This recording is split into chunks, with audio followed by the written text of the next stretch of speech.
Hello mga bater, magandang umaga.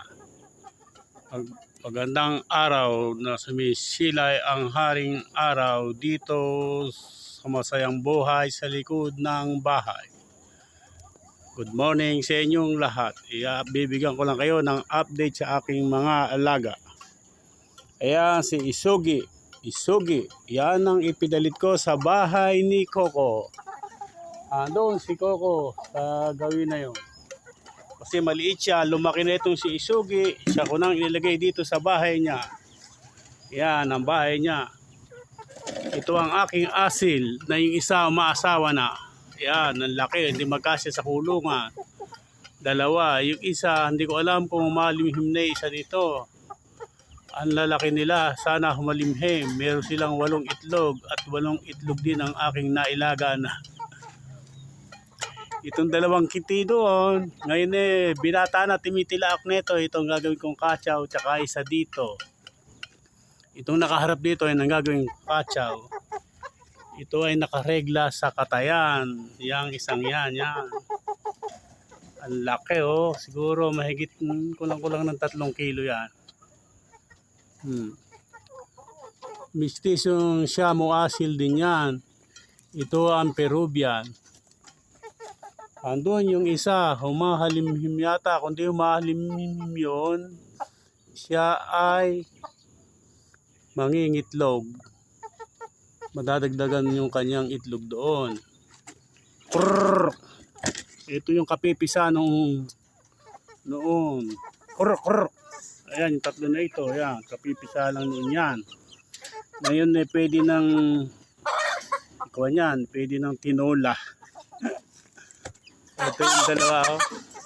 Itong dalawang kapatid niya, ting may dadaan na birthday, kinakatay kay isa.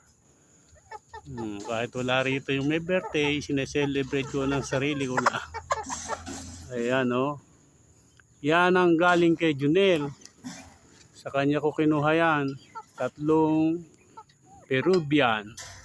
Titingnan ko kung siya halimhem, yung isa hando sa pugad. Pagka yun kasi kanina nakababa, ngayon hindi na, kaya hindi ko siya kinuha. Ayan ang kumakatsaw, yung may pula na yun, yung likod. Pero ito yung gagawin kong katsaw, hindi pa nadinig timilaok. Alapantahid, yung isa kumakatsaw na, yun timitilaok yun. Ayan, ito. Yan ang pampaalis sa pagod. Pagka pala nagaganito, parang nag-i-interest kang madagdagan ng iyong mga alaga. Kaya ito, sigurado ko madadagdagan sakasakali. Yan laki na nito kabata-bata pa. Kasi lalaki na nila. Yan ang gagawin kong kachaw na isa. 2, hindi pwede isa kachaw. Ito, inahin, hindi na pwedeng katayan. Alam, pwedeng katayin dito. Ito ang aking mga breeder. Yan 3 na yan ang breeder ko. Tsaka isa rito. Pag hindi lalaki yung 2, pinakamaliit dito siguro, sila ang babae. Tama pang karne yung 2. Yan ang gaganda nila nakakaalis ng inip.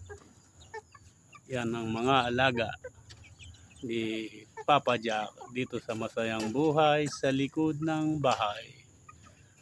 Kaya pipilitin kong madagdagan. Yan. Hindi nagbabago katawan nila, matataba pa rin kasi nga pagkakain nila nakakawala. Pero ngayon tuwing hapon ko lang sa pakawalan, lumalayo na Yan, lumalayo na sila. Ito ang laki nito. Malaki yung hindi pa umaasawa. Ayan Mistizong Siamo asil yan. Ito.